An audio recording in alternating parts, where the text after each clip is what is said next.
Я не случайно направил на дерево. Агач — это дерево по-турецки. У нас по-татарски тоже дерево. Агач желега малина. Агач какан дятел. У нас у татар тукран. Агачландырмак значит озеленять. Армак белеть. Ну, говорят чаще агарган, а у турков значит агармак белеть, сидеть, значит. Агар тяжелый. Вот, кстати, у нас в вместо г аурга болеть, значит. А у нас агар. Агарлы у нас аур. Аур тяжелый, аурлы типа больной.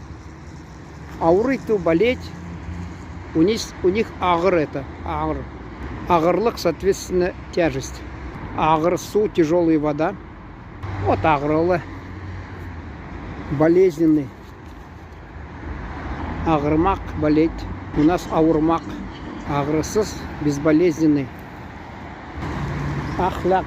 У нас у татар тоже и других тюркских народов ахляк — это мораль, нравственность. Ахлаклы — нравственный, конечно. Ахлаксыз — безнравственный. Ну, ахмак — это у нас тоже глупец, типа дурак, ахмак. У нас семья у татар гайля,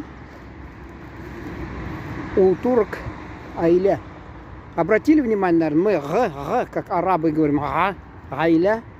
Не гайля, а гайля.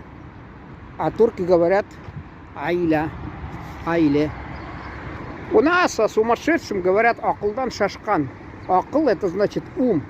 Умом тронулся, рассудком, значит. Акыл — это ум, разум, рассудок. На турецком, значит, акыл. Акыллы, соответственно, умный. Над нами в детстве подкалывали, когда мы говорили, он такой-то акыллы. Подкалывали, говорили, акыллы кутнан бог аталды. Вот такая поговорка была простая. Акылсыз, соответственно, неумный.